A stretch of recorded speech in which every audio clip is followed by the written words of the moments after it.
नमस्कार, मैं अमित मौर्य। आप देख रहे हैं केजीएन लाइव न्यूज चैनल।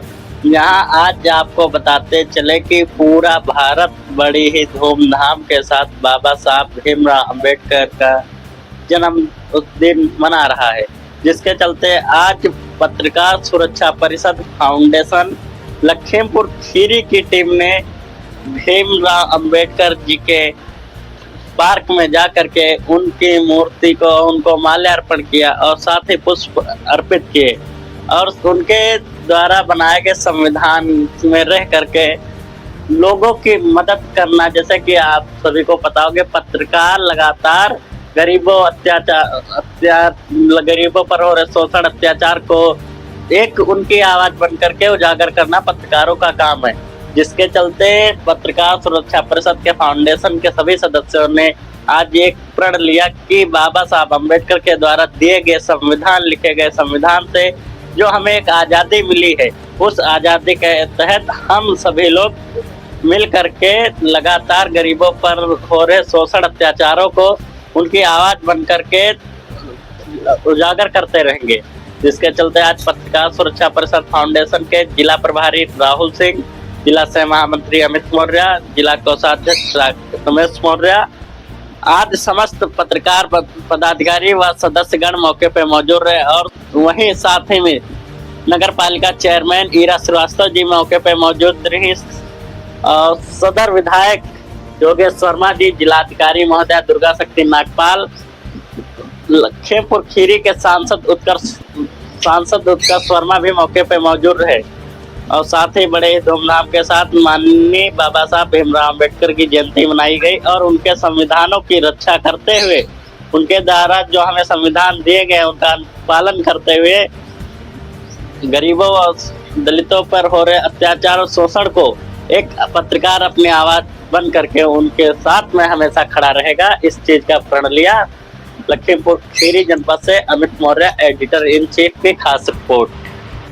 14 अप्रैल 1891 को इस भारत में एक सितारे ने जन्म लिया, जिसने शिक्षा के स्तर से बताया कि हम समाज में कैसे कुरीतियों को खत्म कर सकते हैं, कैसी समाज में जो विडंबनाएं फैली हुई हैं उनको खत्म कर सकते हैं, समाज को कैसे एक शिक्षित समाज बना सकते हैं।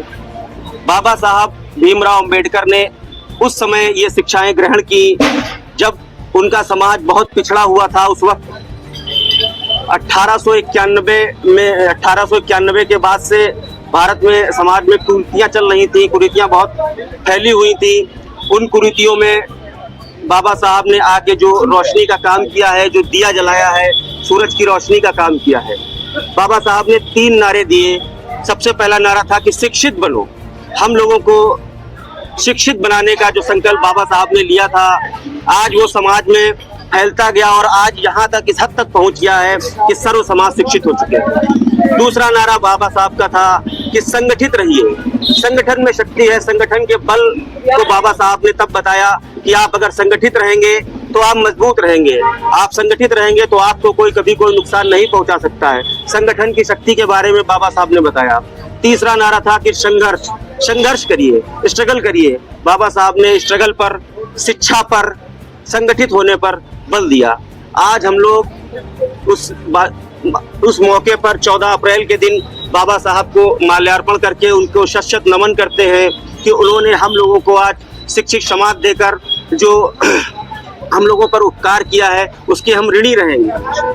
एक बार की बात है कि एक बंगाल के नवाब, उनके बेटे को ब्रिटिश गवर्नमेंट ने फांसी की सजा सुनाई। उस टाइम बहुत कम लोग थे जो शिक्षित थे, वकील थे, बहुत कम लोग, 4-5 लोग देश में गिने हुए थे। बाबा साहब के पास ये मामला पहुंचा कि उनको फांसी की सजा सुना दी गई है। बंगाल के नवाब साहब वहां पहुंचे कि हाँ आप कुछ कर सकते हैं इसमें। तो उन्होंने कहा जी, इसमें आपके बेटे को फांसी से मैं रोक सकता हूं। तो बोले आप तो ऐसे ही कह रहे हैं, सारे वकीलों ने तो हाथ खड़े कर दिए। तो उन्होंने कहा नहीं, इसमें अभी एक मुद्दा है, वो बच जाएंगे, लेकिन मेरी 2 मांगे हैं। तो कहा बताइए क्या मांगे हैं। तो उन्होंने कहा पहली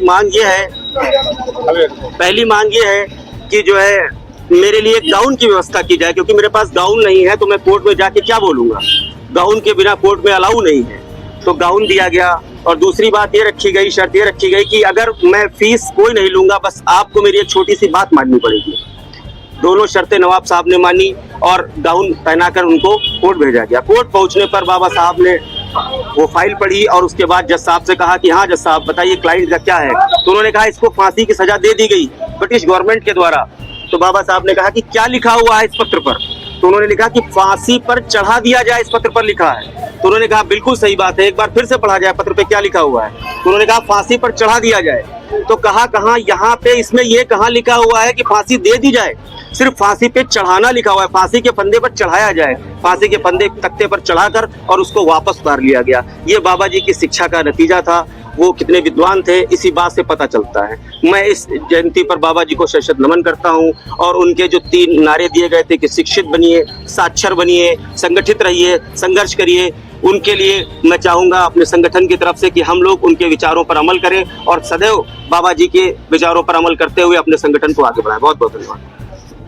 फाउंडेशन की तरफ से जनपद वासियों को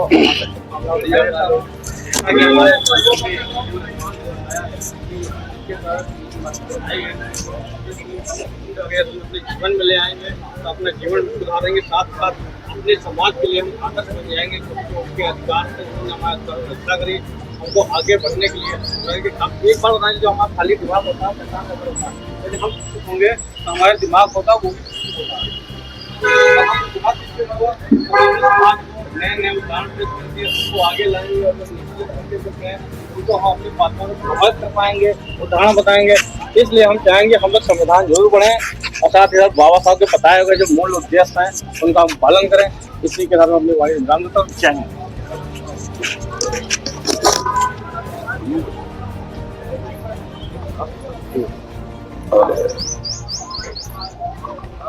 आज इस मौके पे हम लोग आए हैं बाबा भीमराव अम्बेडकर जी की जयंती पे। ये देश के लिए गौरव है, इतिहास रचयिता है और हम इनके मार्गदर्शनों पे चलें। भारत का यही सच्चा संकल्प है। बस समाप्ति की ओर है मेरा प्रोग्राम। हम सबको ये प्रेरणा लेनी चाहिए बाबा भीमराव अम्बेडकर जी से। इन्होंने एकता, अखंडता और भारत की एकता के लिए जो संदेश दिया है बहुत महत्वपूर्ण है। जय हिंद, जय भारत, जय हिंद। आज भीमराव अम्बेडकर जयंती पे आप उन्हें तो सब बताएं। देखिए, आज बाबा साहब की जयंती है और इस जयंती के अवसर पे हमेशा की तरह हम लोग सभी लोग यहाँ पर बाबा साहब को माल्यार्पण करते हैं, उनका आशीर्वाद लेते हैं और हम लोग हर साल ये प्रतिज्ञा करते हैं कि उनके जो बताए रास्ते हैं और जो उनके द्वारा जो रचित संविधान है जी उस पर चलना है। उन्होंने जो रास्ता और जो मार्गदर्शन इस देश के लोगों को दिया है उनके रास्ते पर चलना है, उनको विचारों को आगे बढ़ाना। इसी प्रतिज्ञा के साथ हम लोग हर वर्ष यहाँ पर आते हैं। आज का जो दौर है शिक्षा को लेकर के, महंगी शिक्षा और एक ही दुकान पर किताब मिलती है, ड्रेस मिलती है, व्यापार बन गया है, इस संबंध में आप 2 विचार बताएं हमने। देखिए, ये समस्या बहुत गंभीर है जी और अभिभावकों के साथ में उनका शोषण किया जाता है।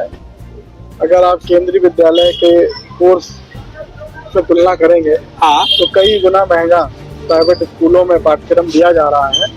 इस पर हम देश के शिक्षा मंत्री का भी ध्यान आकृष्ट करेंगे इस समस्या पर और अपने जनपद में भी अधिकारियों से बात करेंगे ताकि इस समस्या का निजात मिले। एक बात और समस्या जिले की बनी हुई जो इसमें रेलवे की समस्या है, उस संबंध में आपके 2 विचार। वो तो आपने देखा होगा, हम लगातार पार्लियामेंट में भी, रेल मंत्री जी से भी और अभी हमारी लखनऊ में जोनल पूर्वोत्तर रेलवे की बैठक हुई थी जिसमें महाप्रबंधक जी से और समस्त अधिकारियों से भी हमने बहुत जल्द से जल्द ट्रेन चलाए जाने की मांग करी है, जिसमें दिल्ली, हरिद्वार, अमृतसर और दक्षिण के भी बड़े शहरों में ट्रेन यहाँ से हो और हमें उम्मीद है कि बहुत जल्द ही ट्रेन मिलेगी।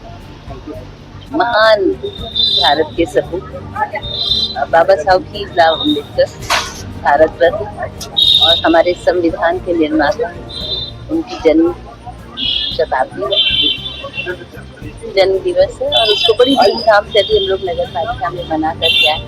और अभी मेरा ये सौभाग्य है कि पत्रकार सुरक्षा संघ के साथ में भी मैंने यहाँ पे आकर के इस कार्यक्रम में हिस्सा लिया और मुझे बड़ी ही अच्छी फीलिंग होती है। बाबा साहब भीमराव अम्बेडकर जिनका नारा था कि पहले भी राष्ट्र और बात ये थी राष्ट्र। जी और जो संविधान है इसमें जिन्होंने जिस तरह से उन्होंने सामाजिक कुरीतियों पे आर्टिकल जो जितने भी जोड़े हैं कि आपके बोलने की स्वतंत्रता है, पत्रकारिता की स्वतंत्रता है, वोट देने की स्वतंत्रता है, लोकतंत्र अपना है, तो ये सारी चीजें स्थापित की। और साथ ही साथ भारत के आजाद होते ही कानून मंत्री के रूप में उन्होंने महिलाओं को वोट देने का अधिकार दिया, जो एक बहुत बड़ा उपलब्धि है। और शायद मैं आज आप लोगों के बीच में अगर हूँ तो बाबा साहब भीमराव अम्बेडकर की वजह से हूँ, क्योंकि आप लोग भी जानते हैं कि आज़ादी के पूर्व भारतवर्ष में महिलाओं की क्या स्थिति थी और अब कितनी बदल गई है। सारी महिलाएं अब पूर्ण रूप से भागीदारी लेती हैं, स्वतंत्र है अपने इच्छानुसार कार्य करने के लिए, वोट देने के लिए और चुनाव लड़ने के लिए। मैं आज के दिन उन्हें शत शत नमन करते हुए ये बताना चाहती हूँ, बहुत ही हर्ष हो रहा है कि हमारी नगर पालिका ने ये पूरा पार्क है जिसका टेंडर करा दिया है 20 लाख रुपए का, जिसमें पूरे पार्क का हर तरह से सौंदर्यीकरण और ये जो बाबा साहब की मूर्ति है इस पर भी जो जो आवश्यकता होगी वो पूर्ति की जाएगी। साथ ही हमने सर्वे किया है और इसमें हम हमेशा जनभावना का ध्यान रखते हैं। उन्होंने कहा है कि इसमें एक भगवान बुद्ध की मूर्ति भी लगा दी जाए तो वो भी लग जाएगी। आज जो दौर चल रहा है शिक्षा का है, हाँ। शिक्षा में देखने को मिलता है और अभिभावकों की शिकायत होती है कि एक विद्यालय की ड्रेस एक निश्चित दुकान पे ही मिलती है, जो ड्रेस भी मिलती है और नाना प्रकार के भत्ते जो अलग से लगाए जा रहे हैं। इस संबंध में आपके अपने विचार क्या हैं? हमारे अपने विचार ये है कि शिक्षा पे ही केवल ध्यान देना चाहिए जी, है ना। उसके लिए आपका जो भी शुल्क है, अगर आपने बहुत अच्छे टीचर्स रखे हैं और आपके जो विद्यालय पे खर्च होते हैं उसके लिए आप शुल्क लीजिए, लेकिन ये सारे बंधन नहीं होने चाहिए कि आप यहाँ से कोर्स खरीदे, यहाँ से आप ड्रेस खरीदे। वो जो अभिभावक है उसकी इच्छा पे छोड़ देना चाहिए। हाँ, ये जरूर मेरा कहना है, जैसे हमारे बेटे ने भी खोला हुआ है कि टिफिन जरूर देख लो क्योंकि बच्चे पौष्टिक आहार लेकर के आए, क्योंकि आजकल क्या होता है कि वो मैगी और टोस्ट और ये सब चीजें ले आते हैं जिससे कि उनको जितना पौष्टिकता मिलनी चाहिए वो नहीं मिलती। तो उसमें भी हमारा कोई दखल नहीं है, लेकिन हाँ हम उसमें कहेंगे कि थोड़ा पौष्टिक आहार जरूर दें।